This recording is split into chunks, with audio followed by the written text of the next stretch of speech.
باللہ من الشیطان الرجیم بسم اللہ الرحمن الرحیم الصلاۃ والسلام علیک یا رسول اللہ الصلاۃ والسلام علیک یا حبیب اللہ الصلاۃ والسلام علیک یا رحمۃ للعالمین الصلاۃ والسلام علیک یا خاتم النبیین صلی اللہ علیہ وآلہ وسلم اللہم صلی علی محمد وآل محمد۔ جو بھی میرا بھائی میری بہن میری اس ویڈیو کو دیکھے، اللہ پاک امام سجاد امام زین العابدین علیہ الصلاۃ والسلام کے صدقے اس کی تمام پریشانیاں دور فرمائے اور اس کی ساری فیملی کو سدا شاد و آباد فرمائے۔ صوفیاء کرام میں اولیاء اللہ کی جو لسٹ ہے اس میں حضرت خواجہ حسن بصری رضی اللہ تعالیٰ عنہ، ان کا ہر بزرگ نے قصہ لکھا ہے۔ یہ وہ ہستی ہیں جنہوں نے ایک عورت کو بتایا تھا کہ تم رات کو عشاء کی نماز کے بعد میں 4 رکعت نفل پڑھنا، جس میں الحمد کے بعد الحاکم التکاثر سورت پڑھنا اور درود پاک پڑھنا، تو تمہیں تمہاری فوت جو ہو گئی ہے وہ لڑکی خواب میں آئے گی۔ انہوں نے یہ عمل کیا تو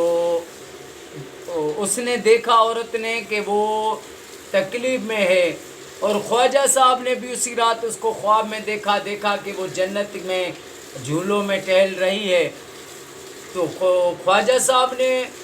جب یہ خواب دیکھا اس کو جنت میں، تو جب عورت دوسرے دن آئی خواجہ صاحب کو خواب بتانے کے لیے، وہ پریشان تھی، تو خواجہ صاحب نے فرمایا کہ تو نے خواب دیکھا ہے تو میں نے بھی دیکھا ہے، اگر تو نے اس کو دیکھا ہے پریشان ہے تو میں نے اس کو دیکھا ہے وہ جنت میں ہے۔ وہ بہت خوش ہوئی اور پوچھا کیسے؟ تو خواجہ صاحب نے اس لڑکی سے پوچھا تو اس نے بتایا کہ ایک اللہ کا ولی قبرستان سے گزرا، اس نے 10 بار درود و پاک پڑھا اور کہا یا اللہ اس کا ثواب میں اس کے سارے قبرستان میں جو بھی آقا کے امتی مدفن ہیں سب کو میں نے بخشوایا اس کا ثواب۔ تو اس 10 بار درود پاک کی برکت سے اس قبرستان میں جتنے بھی دفن تھے اللہ پاک نے سب کو بخش دیا۔ تو خواجہ حسن بصری رحمت اللہ علیہ وہ ایک بار تقریر کر رہے تھے، ہجوم تھا لوگوں کا، تو ایسے خواجہ صاحب کی محفل میں حجاج بن یوسف جو تھا وہ آ کر بڑے شانہ انداز سے آیا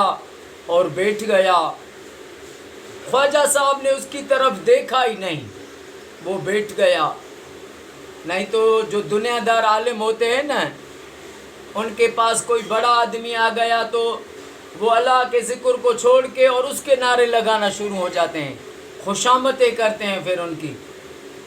لیکن بزرگ نے اس کی طرف دیکھا بھی نہیں، اپنی تقریر کرتے رہے، وہ لوگوں کے ساتھ بیٹھ گیا۔ جب وہ بیٹھ گیا تو خواجہ صاحب نے فرمایا کہ ہمارے پاس ایسے لوگ بھی آتے ہیں کہ جو خود کو سب سے بڑا سمجھتے ہیں اور غریب مسکین لوگوں کو مچھر کے پر سے بھی زیادہ حقیر سمجھتے ہیں، اور ان کے سامنے اگر کوئی فریاد کرے تو وہ بات کرے تو وہ جرم لکھتے ہیں، اگر ان کو کوئی حق سچ کہہ دے تو اس کو قتل کروا دیتے ہیں۔ ایسے ظالم لوگ ہیں۔ اب لوگ سمجھ گئے کہ یہ جو بھی خواجہ صاحب نے کہا ہے حجاج بن یوسف کے لیے کہا ہے، یہ تو ابھی ان کو قتل کروا دے گا۔ جب محفل ختم ہوئی حجاج بن یوسف چلا گیا۔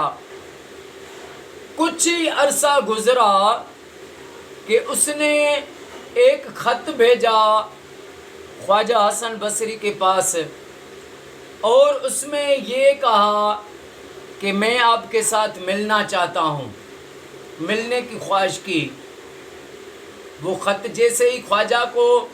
اس کے بندے نے دیا کہ حجاج بن یوسف کا ہے، تو خواجہ صاحب نے ہاتھ ہٹا دیا، فرمایا میں اس کو ہاتھ نہیں لگاؤں گا، اس کو ایک ظالم کے ہاتھ لگے ہیں، میں اس کو ہاتھ نہیں لگاؤں گا۔ اور اس کو کہا کہ خط کے پیچھے لکھ کہ تیرے ظلم سے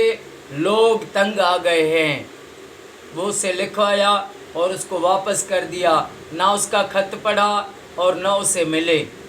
یہ اللہ والوں کی ایک بڑی بات ہے کہ وہ کسی دنیا دار، کسی وڈیرے، کسی بڑے آدمی اس کو نہیں لفٹ دیتے ہیں، یہ اس سے محبت کرتے ہیں جو اللہ رسول کا عاشق ہو، جو غریبوں سے پیار کرنے والا ہو، جو غریبوں کی مدد کرنے والا ہو، جو آقا کریم پر ہر وقت درود پاک پڑھنے والا ہو، وہ ان سے محبت کرتے ہیں اللہ والے۔ اللہ پاک ہمیں آقا کی ساری امت کو ہر وقت کریم آقا پر درود پاک پڑھنا نصیب فرمائے، اور اللہ پاک آقا کی ساری امت کو تفرقے بازی سے بچائے، اور اللہ پاک ساری دنیا میں، سارے پاکستان، سعودی، ایران، عراق، شام میں ہر مومن کو یہ سعادت دے کہ وہ اپنے گھر میں لاکھ درود شریف پڑھوائے۔ السلام علیکم ورحمۃ اللہ وبرکاتہ۔